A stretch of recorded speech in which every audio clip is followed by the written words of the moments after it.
I'm more illustrator. Illustrators are like, okay, I want neat and clean, you know, and all this is done. Painters are like, whatever, you're drawing with your feet, you know what I mean?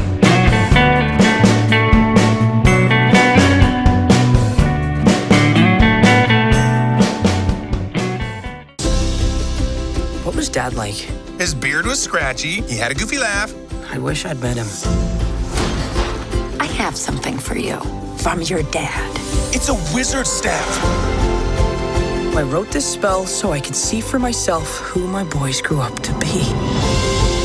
This spell brings him back. Back to life? He wanted to meet you more than anything. How did you get to work at Pixar? How did you get to working on Onward? Yeah, so I grew up in Levittown, Pennsylvania, and I was really into video games growing up. Video games and art and PB&Js. And so I was very fortunate to have like supportive parents, and I went to the School of Visual Arts. That was the college that I went to, and I ended up pursuing, I got my BFA, computer art and animation there, SVA, School of Visual Arts in New York City. And from there I got an internship to Pixar after my senior year, and that's how I got to Pixar. I'm here to spotlight you.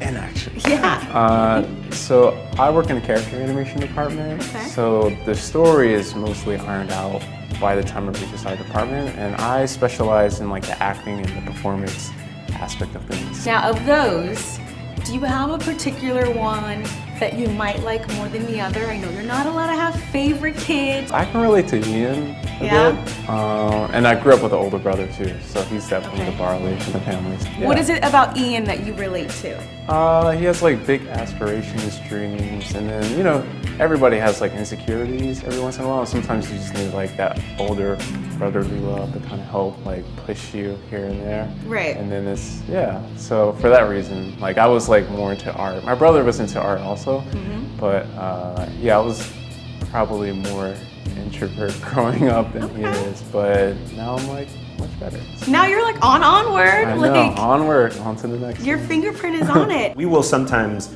listen to just the voice with the character up on screen and not be told who they are. Yeah. I mean, sometimes you can tell. Yeah. And in the case of Julie, I think I could tell immediately.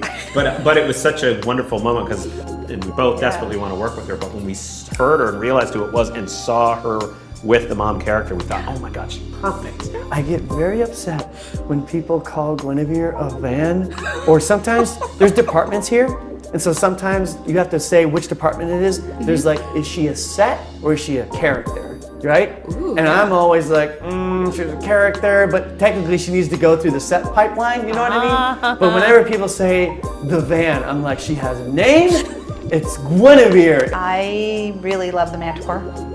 I think she is just super tough, and I love her arc. I love how she changes, and kind of comes out of her shell, and she's just nuts. She's part scorpion, bat, lion, everything. She's a quintessential fantasy character with too much stuff, but I love her. Quick! Somebody help me! These Griffin nuggets were supposed to go out minutes ago! That's the Manticore. You guys are in trouble big time. Get in the vehicle. I'm escorting you home. I'm giving you to the count of 3. Okay. Wait, what are you doing? I don't know. Son of a... I'm looking for my sons. Oh, they went on a quest.